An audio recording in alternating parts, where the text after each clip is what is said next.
The world can sometimes be loud. It spins faster and faster, constantly telling you where to go next, what to do, who to be. But out here, that noise disappears. Not all at once, step by step, mile by mile. A few days before the end of my journey, sitting in these mountains, I understand. This journey was never just about hiking north. It was about finding a place where the noise fades.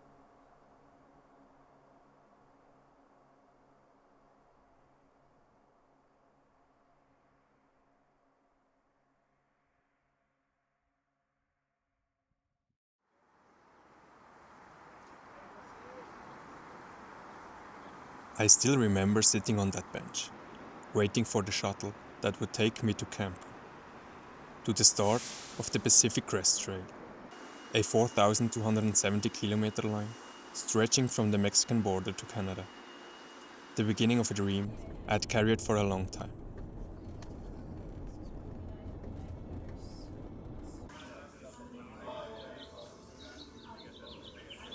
In Campo, I met other hikers. We talked, shared expectations, picked up few lost pieces of advice from the campground owners.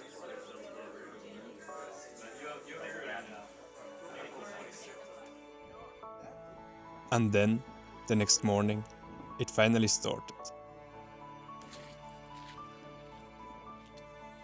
At the southern terminus, I paused to capture the beginning of the journey.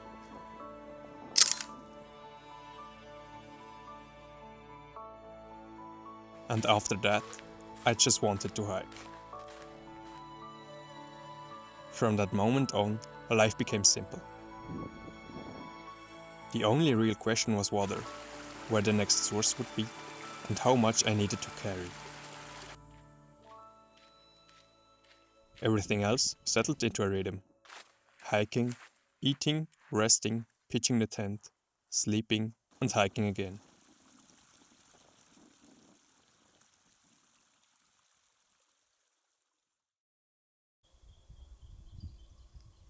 My favorite time was early in the morning, when everything was still quiet, when the sun slowly rose and the world began to breathe again.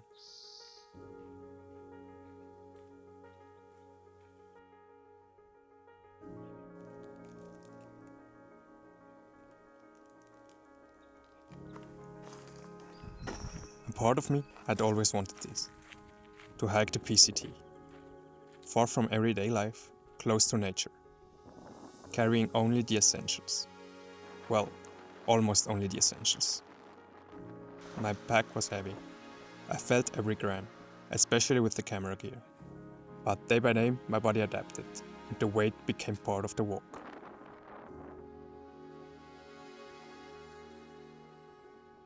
During the first days and weeks, I met many other hikers, yet most of the time I walked alone.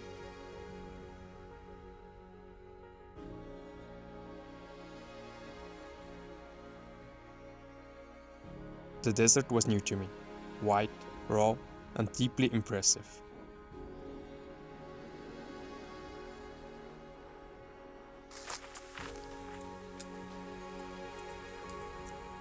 The trail rose and fell without rhythm, and it felt good to live so simple, so close to nature. The landscape changed almost daily. One morning, the trail crossed open fields, and suddenly I was walking alongside cows, calm, curious, watching me pass as if I were the stranger in their world. And then came Eagle Rock, a landmark shaped by time and wind, rising from the earth like a quiet guardian of the desert.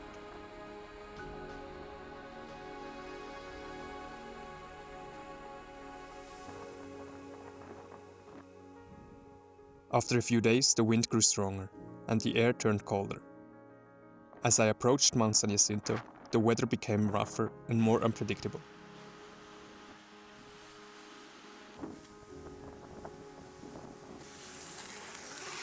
A light snow had begun to fall.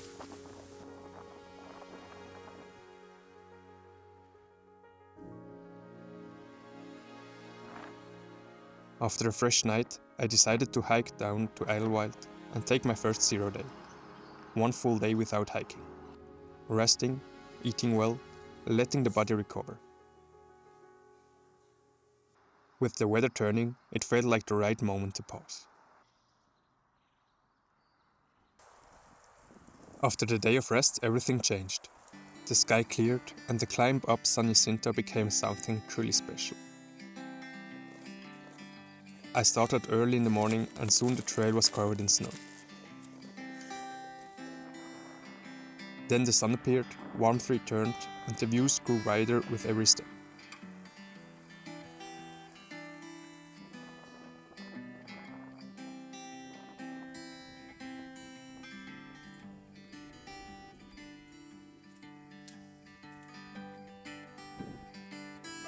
And then I stood on my first major summit.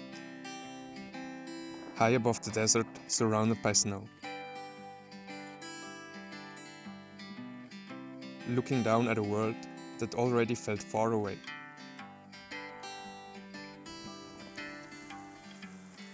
After a short rest, I descended back into the valley. The weather was perfect. Clear skies, mild temperatures, everything in its right place. Again and again, San Jacinto appeared in the distance, each time a little smaller.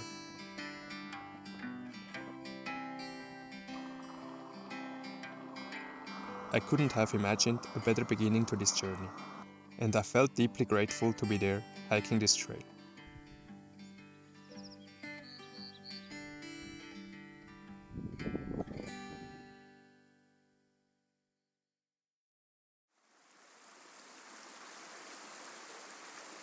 The path followed Mission Creek toward Big Bear Lake. I settled into my stride, moving through canyons.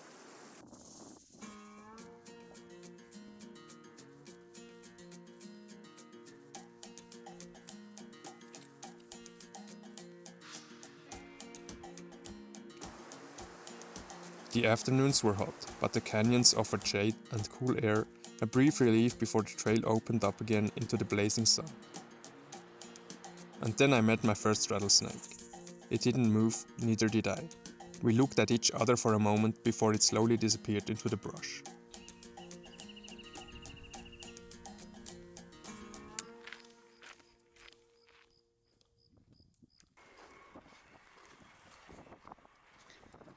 On the way to Wrightwood, I met Oliver, a young Norwegian. He was hiking with Carl and his mother Missy. I joined them and slowly a small trail family formed.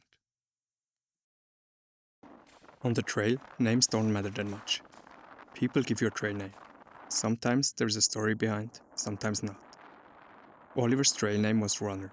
Mine was Eddie, short for Edelweiss.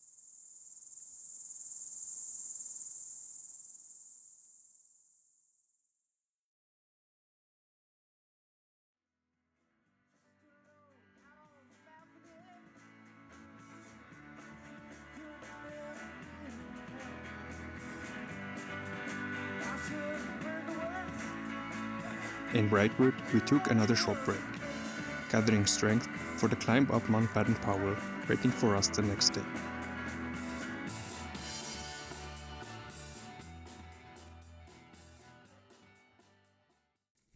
They were not in a rush. He was thinking like a 5 minute. The climb up Mount Baden-Powell began with long switchbacks. Before long, we were back in the snow.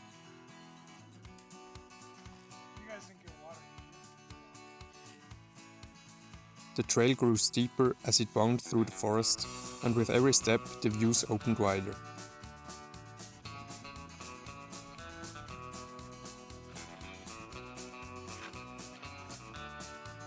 Below us stretched what felt like an endless desert, vast and quiet. I treasured the moments when the tent was finally set up, sitting in silence, taking in whatever was around me, writing down thoughts, keeping a journal.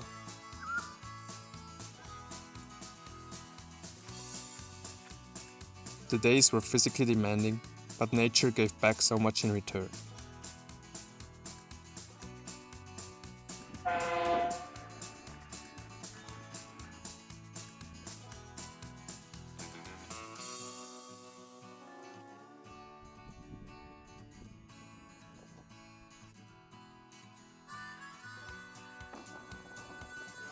Gradually, the trail led us past rock formations and down toward Agua Dulce. Yeah, like I just put some on there, press it down.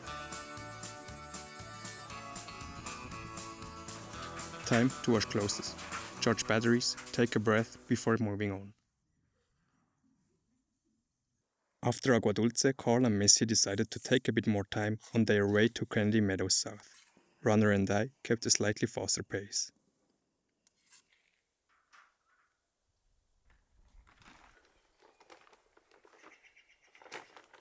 Step by step, we continue toward the Mojave Desert and the famous Los Angeles Aqueduct.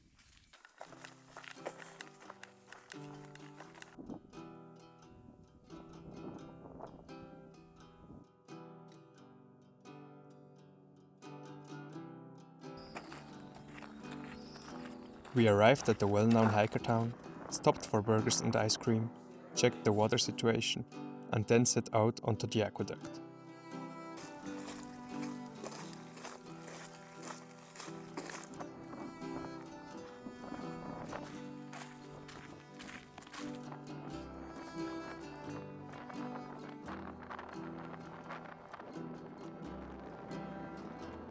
Because we were early in the season, the temperatures were mild and manageable.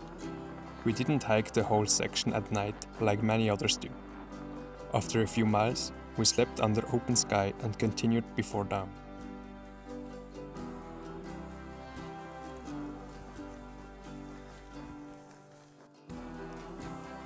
That night coincided with a Starlink launch.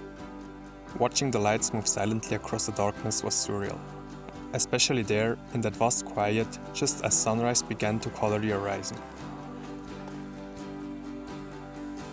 Walking along the aqueduct itself wasn't particularly exciting. Long, straight stretches of concrete and gravel mile after mile. But being there, finally walking this legendary section of the trail, felt special nonetheless. Soon after, the trail led us through one of the largest wind farms in the United States.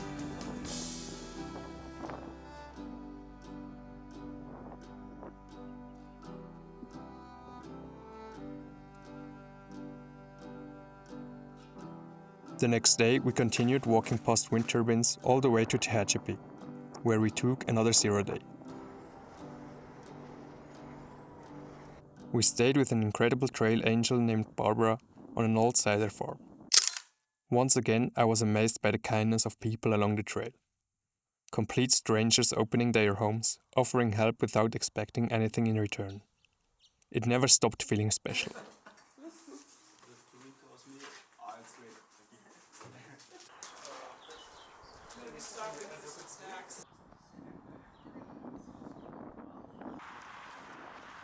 After that short pause, we set out again for the final stretch of Southern California. From the highway, the trail climbed steadily, winning its way through Joshua trees, wildflowers, and forests.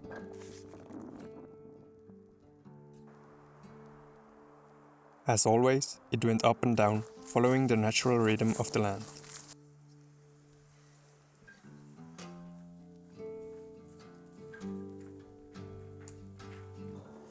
Whenever conditions allowed, we made small fires, shared conversations, reflected on what we had already experienced, and talked about what still lay ahead.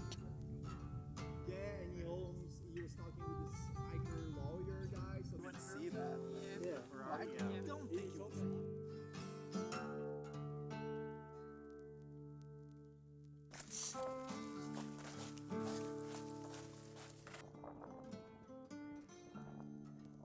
Before long, we reached the 1,000-kilometer mark.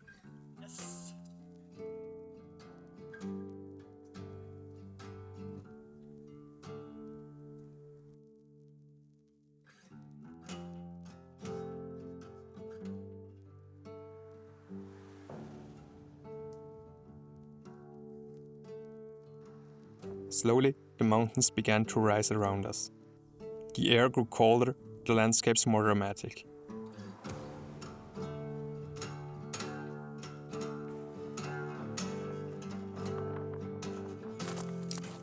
From time to time we encountered snow again, trees coated white by the cold instead of green. And the terrain became increasingly alpine.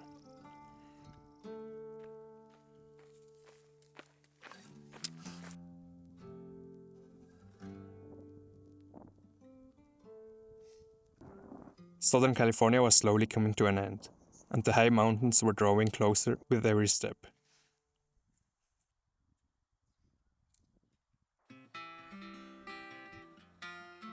And then we arrived in Kennedy Meadows South.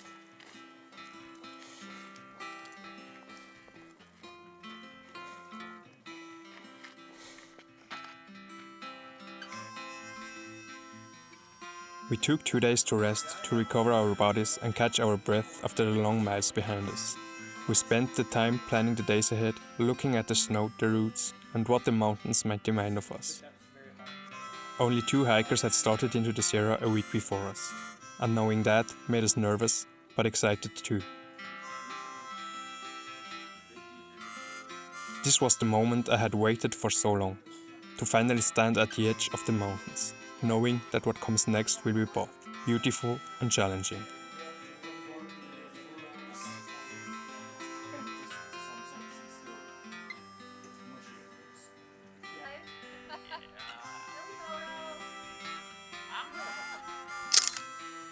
Our group of 10 moved, planned, and laughed together, sharing advice and checking gear. There was comfort in numbers, but also the quiet understanding that the trail will test each of us in our own way.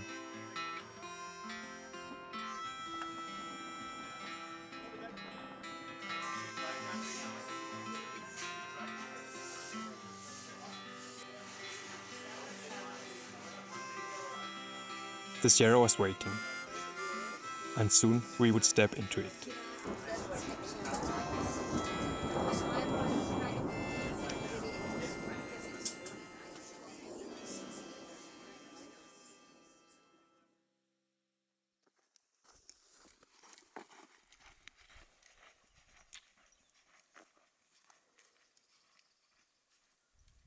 Then it was time. Even though there wasn't snow at the start, we began to walk at night, easing ourselves into the rhythm of the trail. We made this choice because of the heavy snow that lay ahead.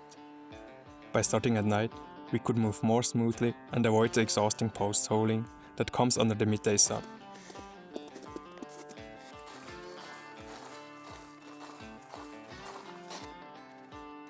Each step reminded us that the Sierra would demand focus, endurance, and patience.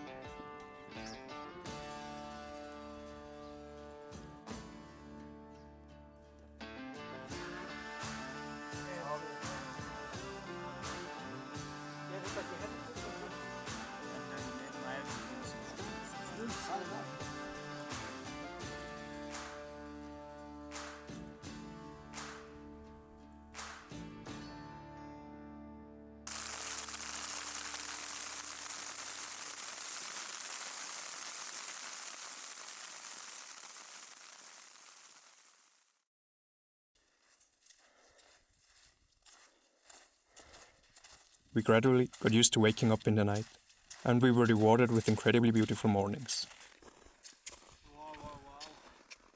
The light, the quiet, the atmosphere. It was perfect.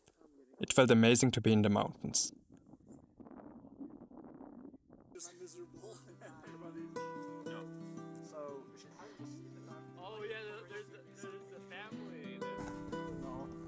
I'll take him royalties. You're the Arthur.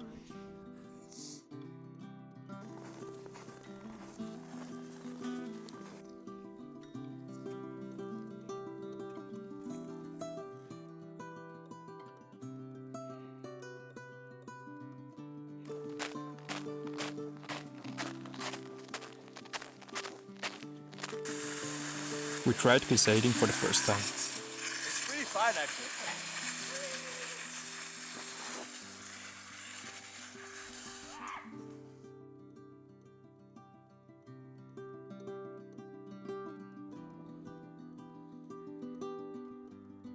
Carefully navigating through snow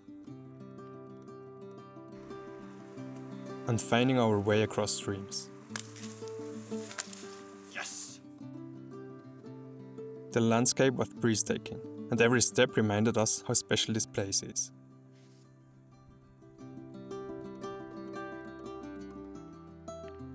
There we were, at the base of Mount Whitney. We knew snow was expected the next day, and that visibility would likely be low.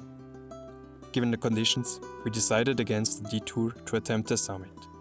Still, we knew the next day would be tough. The highest point on the PCT, Forester Pass, lay ahead.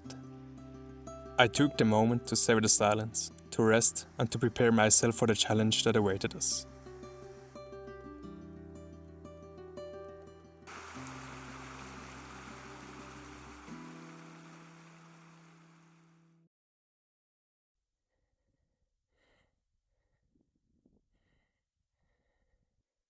During the night, it snowed a lot.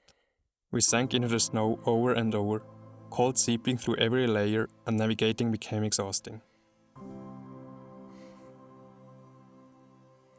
As we neared Forester Pass, fresh powder covered the trail, but beneath it, the snow was firm enough to trust our steps.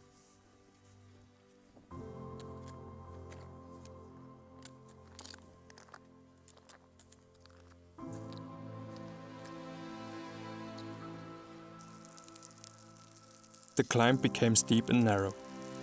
Step by step, we zigzagged carefully, testing every foothold. There were tense moments when we questioned the path, but we stayed calm, focused, and moved steadily forward.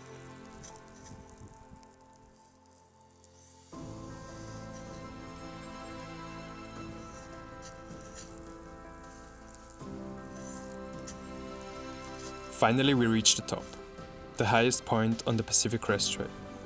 The world around was wide out, no view, only snow. Still, the sense of accomplishment was immense. Every struggle, every sinking step, every cold hand and heavy pack had led us here.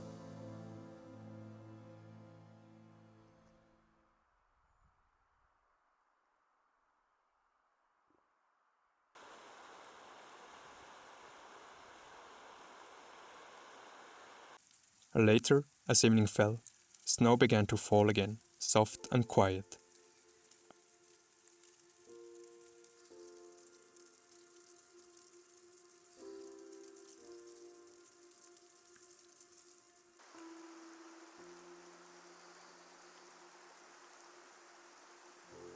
Our tents became small havens in the mountains, and I felt a profound calm and joy.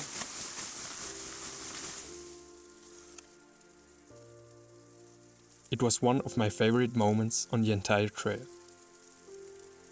The silence, the snow, and the sheer presence of the mountains around us.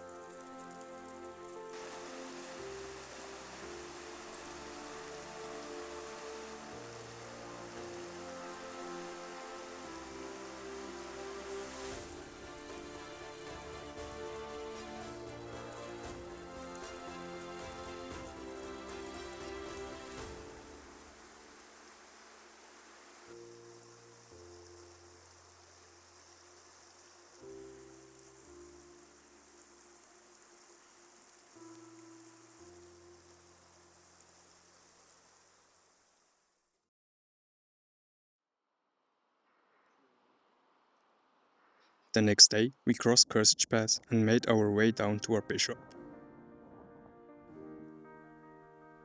From time to time, the sun broke through the clouds, revealing breathtaking views of the mountains around us. It felt like a reward after the intensity of the past days.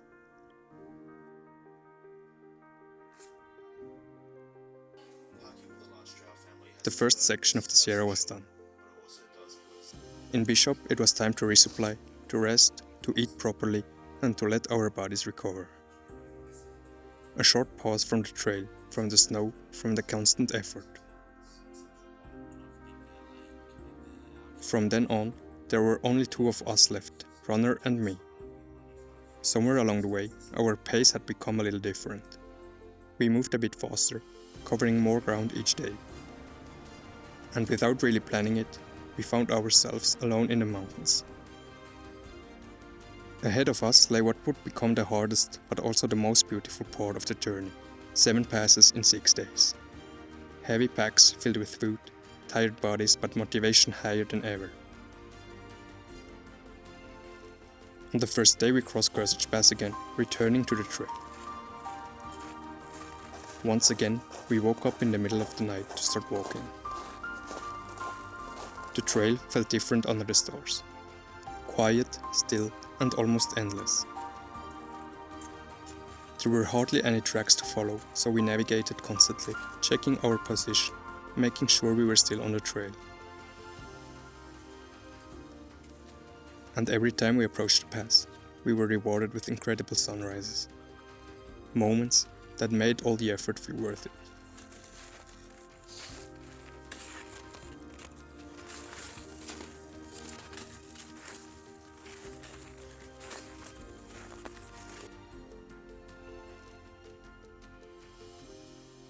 On the way down from Glen Pass, we passed frozen lakes. I went ice bathing. A brief, intense moment that made me realize what a privilege it was to be out there, surrounded by this raw beauty.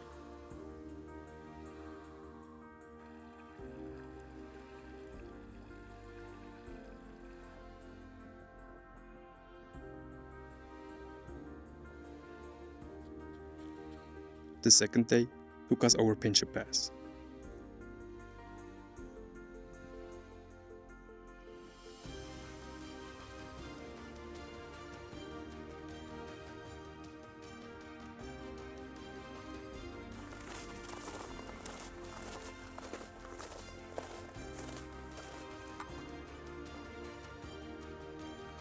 For the first time, we saw bear tracks in the snow. Creek crossings became more challenging, and by the afternoon the snow softened quickly, slowing us down with every step.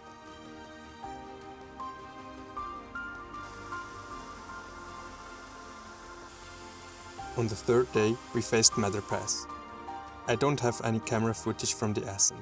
I was too focused on the route, on every single step, on moving safely through the snow. During the climb up in the middle of the night, the trail demanded our full attention, steep, exposed, and relentless. It was the most dangerous section so far. When we finally reached the top, the relief was overwhelming. Runner looked at me and joked that he would write his will that night. I told him that I already had before starting the PCT. We laughed, but we both knew how serious the moment was. After that, the trail dropped back down into the valley. We followed wild streams, moving over rocks and roots toward the next campsite. As always, I set up my tent, laid out my wet clothes to dry, and simply took in the moment, listening to the water, to the birds, feeling the warmth of the sun, and just being there.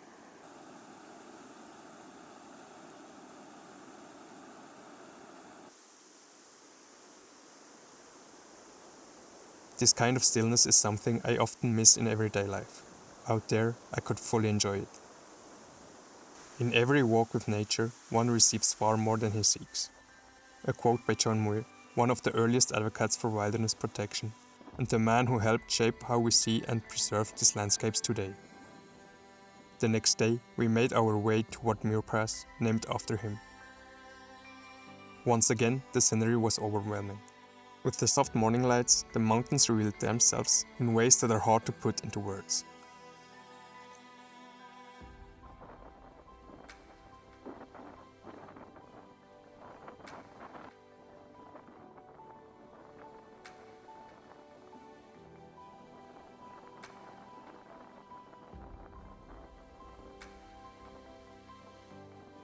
Even though parts of the day were exhausting, especially where the snow softened, it still felt incredible to be there.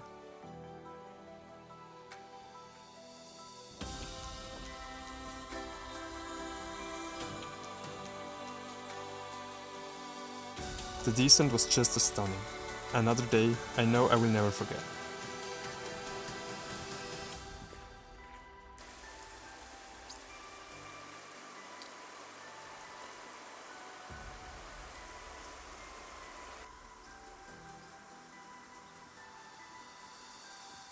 The second to last pass, Selden Pass, felt relatively easy compared to the others.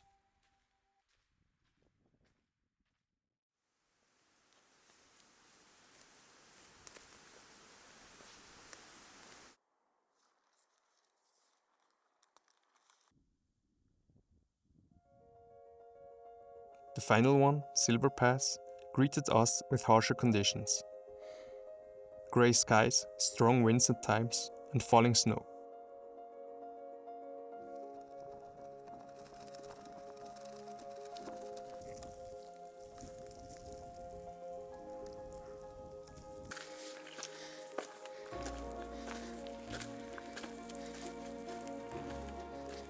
Yet there was something magical about it. Weather like this often makes me feel more alive than anything else.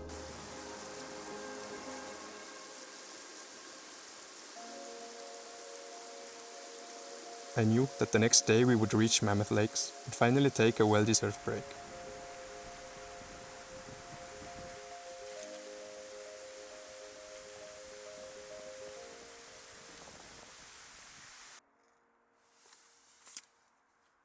That night was especially cold.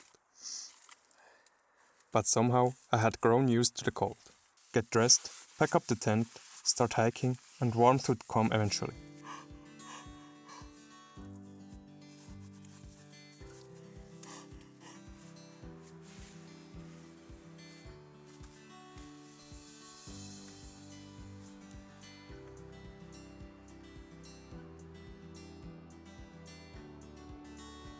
Water was rarely an issue in this section, although runner occasionally misjudged it and found a simple solution.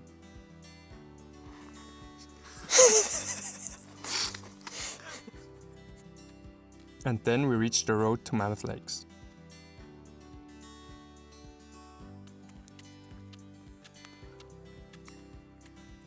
A 0 day to dry our gear, rest our bodies and reset.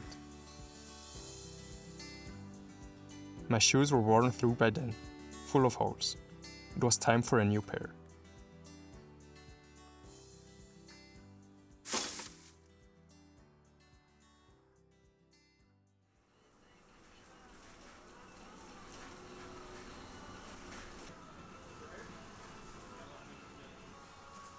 From Mammoth Lakes, we set out into the next chapter, toward Yosemite National Park, through its heart and onward to Kennedy Meadows North.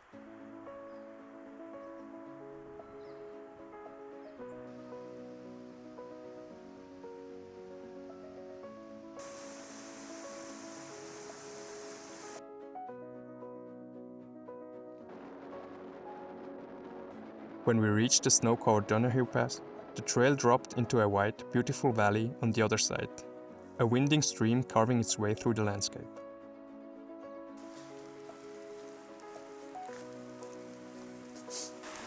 Yosemite has a section where camping is not allowed, so we set up camp just before it, right by the creek, tucked between the trees. After a short evening talk with Runner, I retreated into my tent to eat, and then came another unforgettable wildlife moment. I turned around to look out of the tent, and in that exact moment an eagle flew across the creek, no more than 15 meters in front of me, and disappeared into the forest. A moment frozen in time. Yosemite National Park is one of the most famous national parks in the world. Known for its massive granite walls, powerful waterfalls, ancient giant sequoias, and dramatic alpine scenery. Millions of people visit every year. And yet, during our entire crossing, I didn't meet a single person. No one but my hiking partner, Runner. To have a place like this entirely to ourselves felt unreal. A rare privilege. The reason was simple. The roads in this part of the park were still closed. Being in the right place at the right time.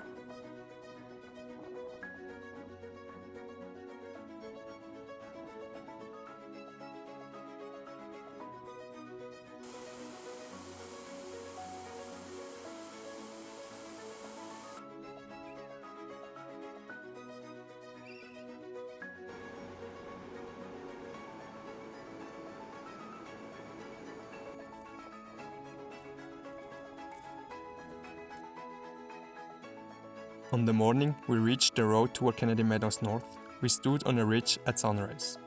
I took a few quiet minutes to take it all in. That was when it truly sank in. The hardest section of the PCT was behind us. And I felt incredibly grateful, incredibly alive, and deeply happy to be exactly where I was.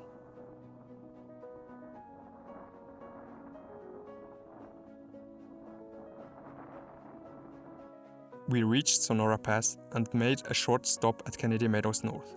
For the first time since Mammoth Lakes, we saw other people again, a strange feeling after so many quiet days. Then we set off for the final stretch of the Sierra, heading towards South Lake Tahoe.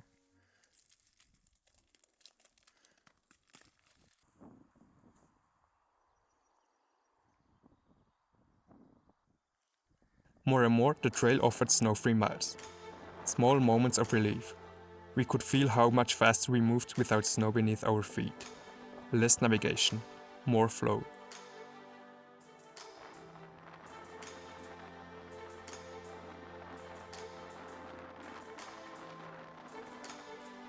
And yet, snow-covered side hills kept returning, demanding focus and care.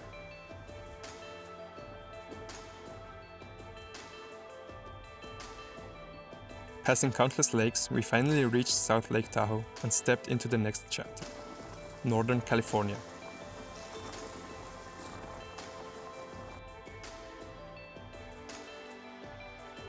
Still, we continued our night starts, trying to avoid the soft snow during the day. We had been doing this for more than 3 weeks now.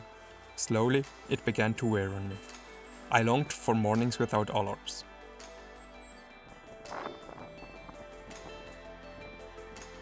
But sunrise remained my favorite time. Those moments felt pure.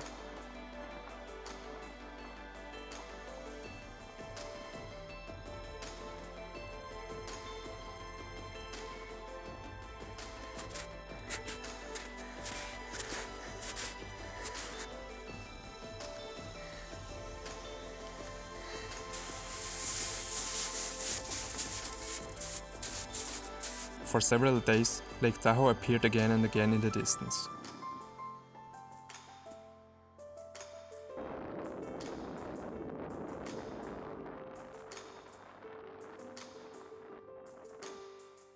We passed Palisades Tahoe ski area, and as we moved closer to Sierra City, everything turned greener. No snow, flowers, lush plants, solid ground beneath our feet.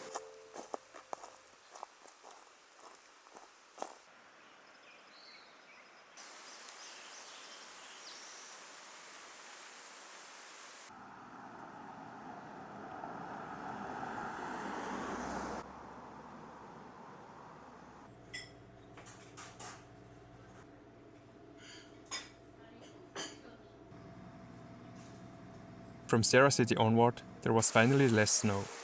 No more night starts, no alarms. We woke when we wanted and simply began to walk. It felt incredibly good. But the PCT always finds new ways to surprise you. With the snow mostly gone, new challenges appear. Blowdowns, overgrown trail, fallen trees everywhere. In some places, the path was so hidden that we had to check our phones just to stay on the trail. We were still early in the season, long before trail maintenance had arrived.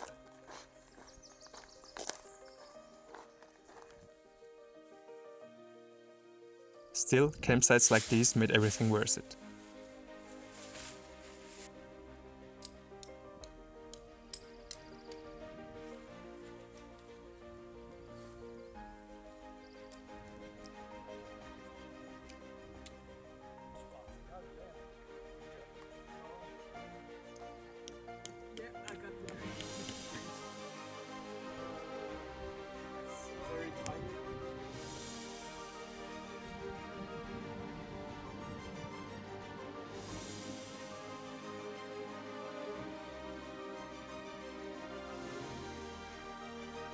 The next morning brought another unforgettable wildlife encounter.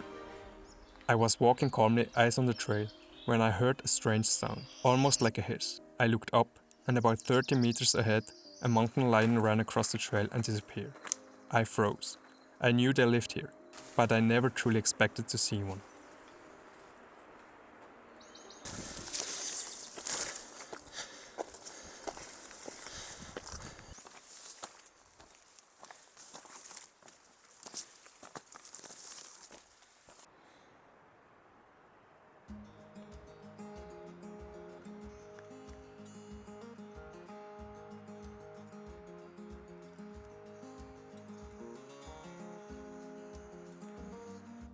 Again and again, we walked through burnt forests. The sight was heavy, quietly devastating.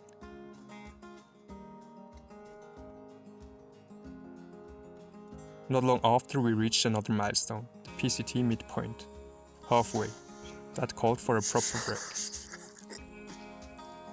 Are you feeling it? Yeah.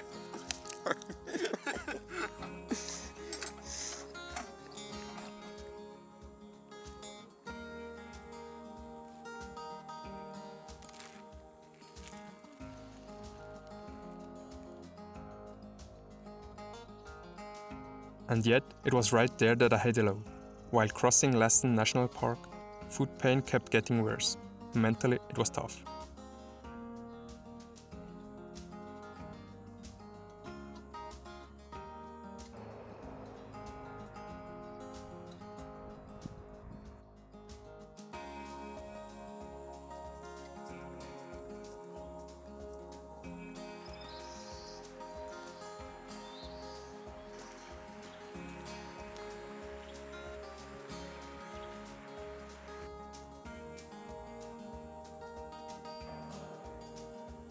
By the time I reached Bernie, my feet were so swollen that walking in the evening was almost impossible. So I took a double zero, 2 full days of rest, recovery, giving my body the time it needed.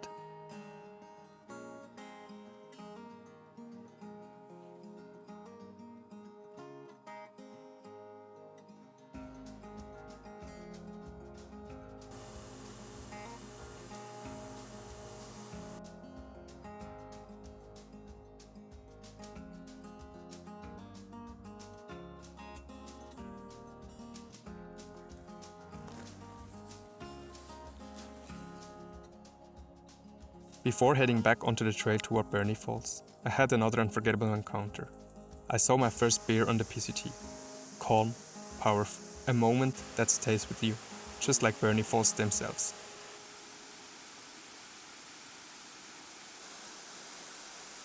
And just like the view from our campsite that evening. For the first time we saw Mount Shasta, and definitely not for the last. Over the next days it kept appearing again and again, as we walked in a wide arc around the mountain.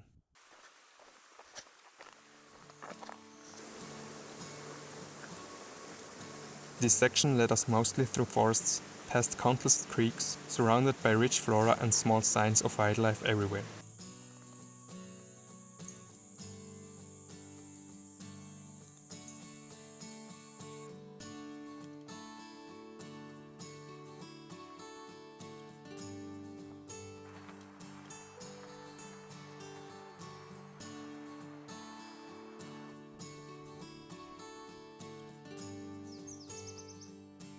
Being among the first hikers on the trail this year meant solitude. Hardly anyone else around. Occasionally a day hiker, and because of that, we could choose the most beautiful campsites night after night.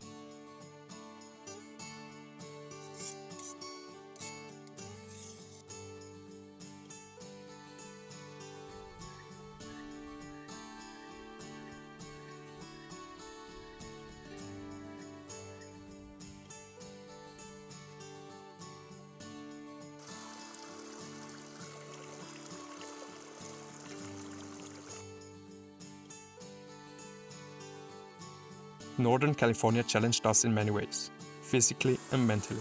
Sore feet, endless blowdowns, burned forests that felt monotonous and heavy, sections so overgrown that progress became slow and frustrating. And again, snow. California seemed endless.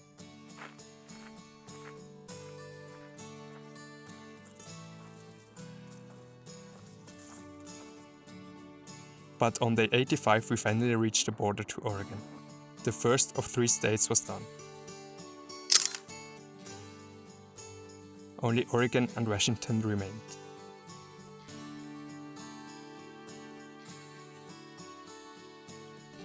Just after the border, we took a zero in Ashland. Once again, we were welcomed by a kind trail angel.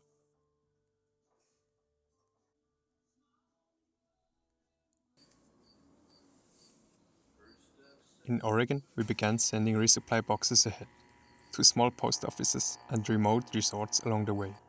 Stores are few and often limited here, so planning became part of the rhythm. Back on trail, Oregon initially showed itself from its best side. Flat terrain, lush green forests, well-maintained path, a welcome contrast after the weeks before.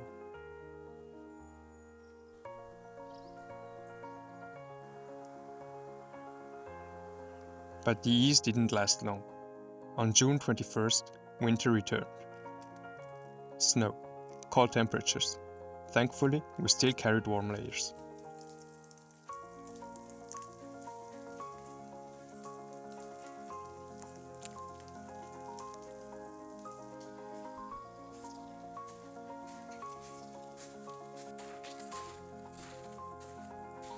Many things were soaked though, so we took the time to dry everything before continuing toward Crater Lake.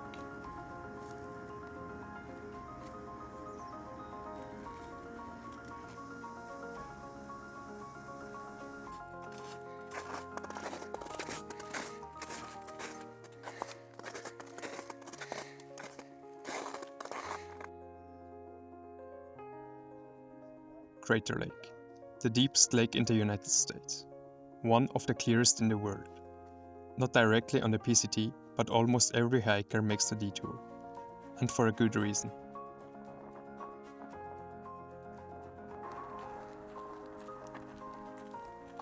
From there, we continued toward Mount Thielsen. This year had brought unusually heavy snowfall to the state. Somewhere along this stretch, we reached the highest point of the PCT in both Oregon and Washington, at around 2,240 meters.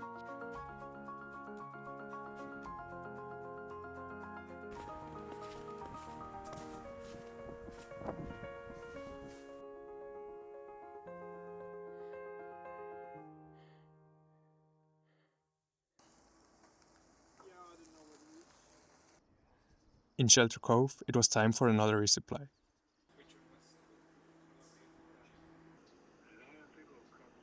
And for me, my third pair of shoes.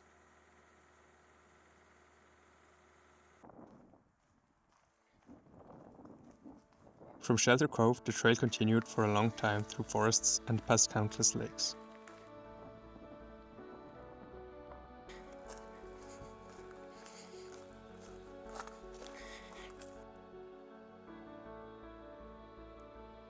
Before we reached the Three Sisters, a volcanic landscape shaped by three towering peaks. It brought some variety to the otherwise endless green of Oregon.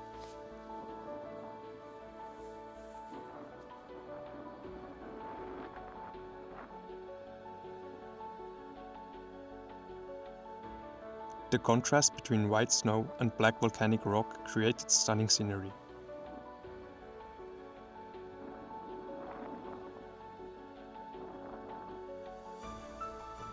Walking on the lava rock felt different. Rough, technical, but I enjoyed the change.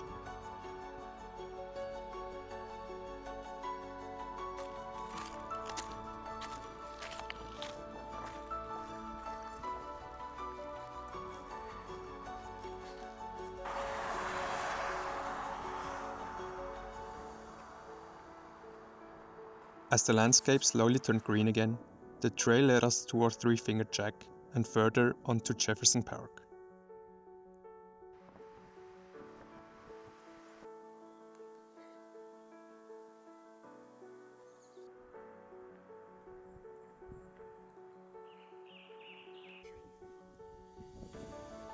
After another long forest stretch, we gradually approached the end of Oregon.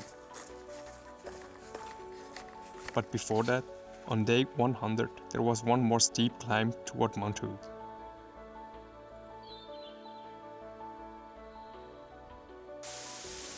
Passing the impressive tunnel falls before finally reaching Cascade Locks. There, we took our last 0 day. Once again, we sent out a few resupply packages and allowed ourselves some rest. We were there on 4th of July, Independence Day. In the evening, the whole community gathered along the Columbia River. People were playing games, grilling, listening to music.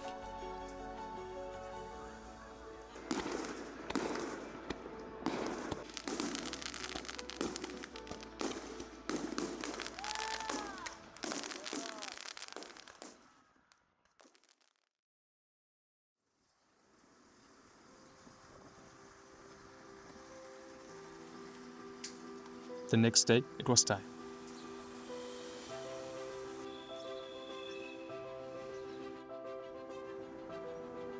One more great breakfast.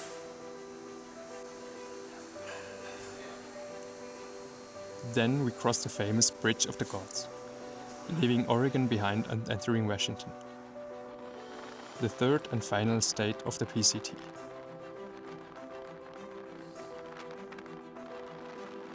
Slowly, it began to sink in that the adventure was coming to an end, but there were still many miles ahead, and plenty of climbs and descents. Washington is much more mountainous than Oregon, something I personally didn't mind at all. And from everything I had heard, it was supposed to be beautiful. On the first day, Runner and I were still hiking together, but for the final stretch, we had slightly different plans. I wanted to slow down a little to really take it all in. Runner needed to move faster, he had to return home soon, as his studies were about to begin, so I continued alone.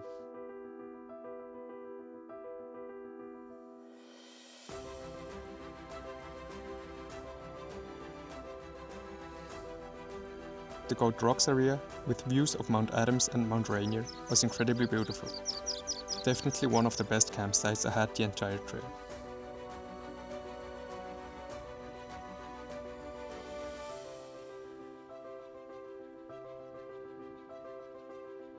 And the sunrise the next morning, with mist drifting in front of Mount Rainier, was indescribable.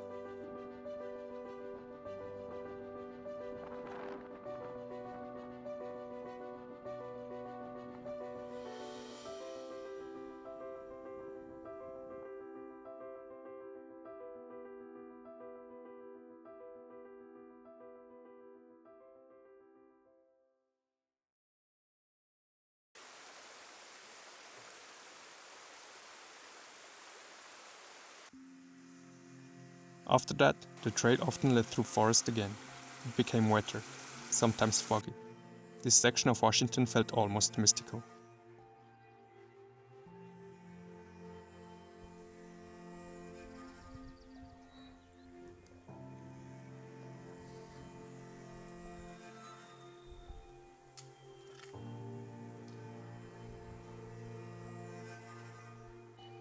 I kept meeting Sobos, thru-hikers walking the trail southbound, from Canada to Mexico.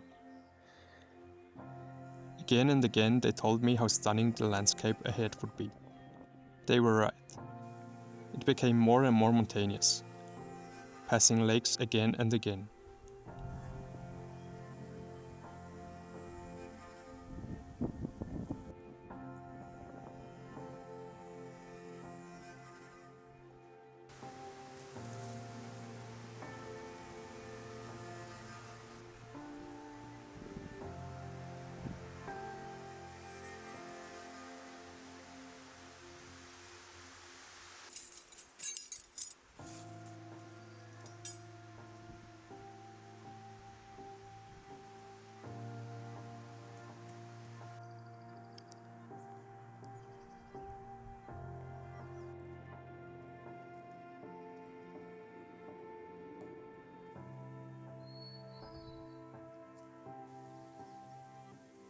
When I arrived at Stevens Pass, I ran into an old friend. He had been slowed down by illness, and just like that we met again.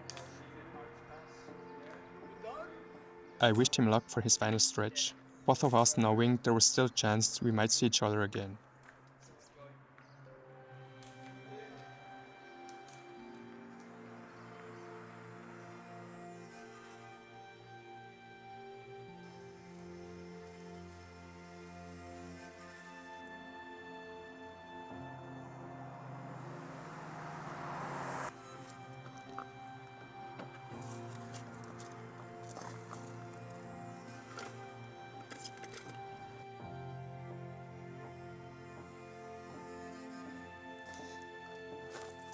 From there, the trail continued toward Glacier Peak.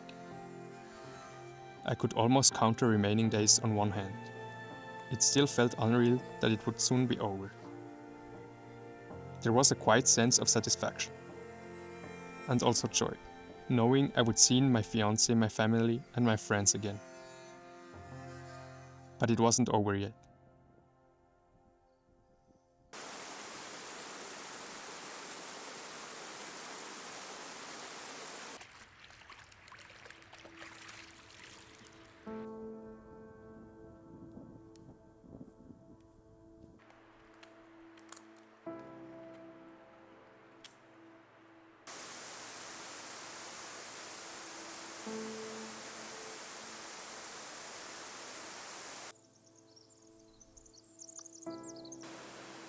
At High Bridge above the thru-hikers River, I waited for the bus that would take me to the last small town before the Canadian border.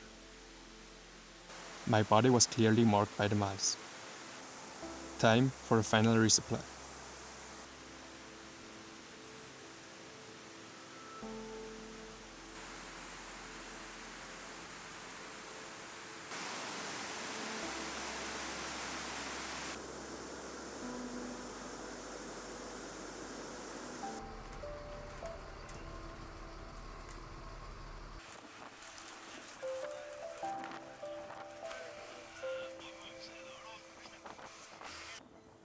In thru-hiking, I treated myself to a burger, packed my backpack,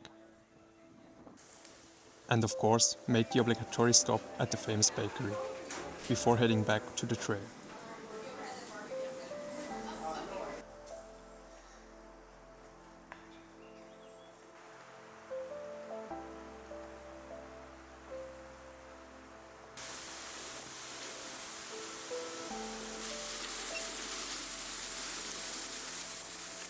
Not long after, I encountered my fourth bear on the PCT, simply doing bear things. Thankfully, it had little interest in me.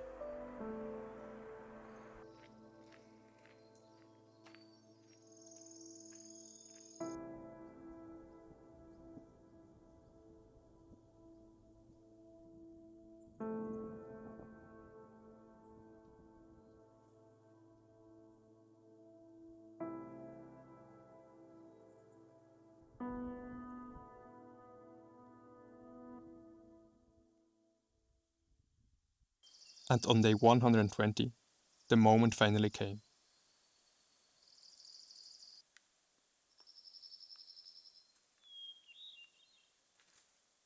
One last time, I packed up my tent.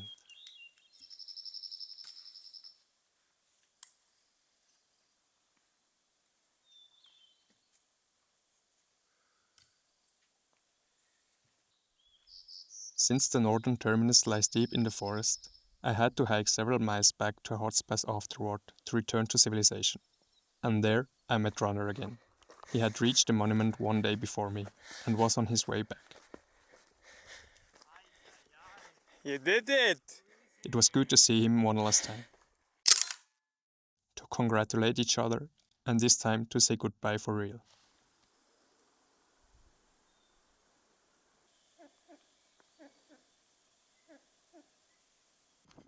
And then it was my turn. I still couldn't fully grasp what I had experienced over the past 4 months.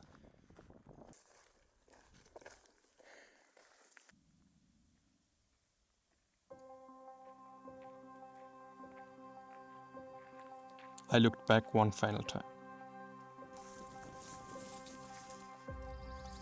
Incredibly grateful that I was able to fulfill this dream. Grateful for the support from the people close to me.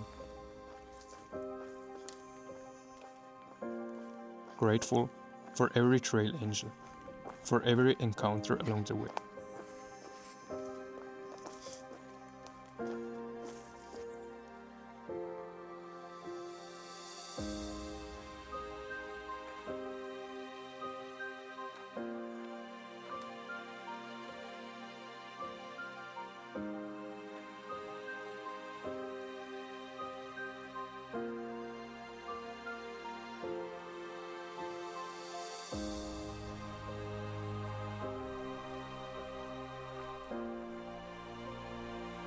I don't think this was a heroic journey.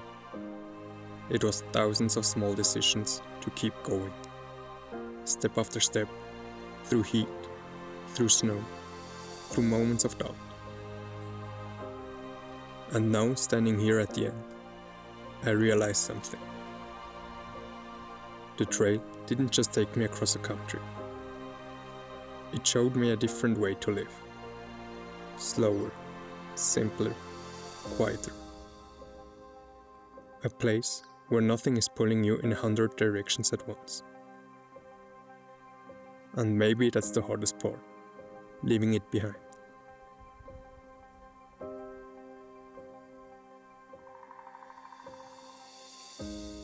Because out there, somewhere between the desert and the mountains, I found a place where the noise fades.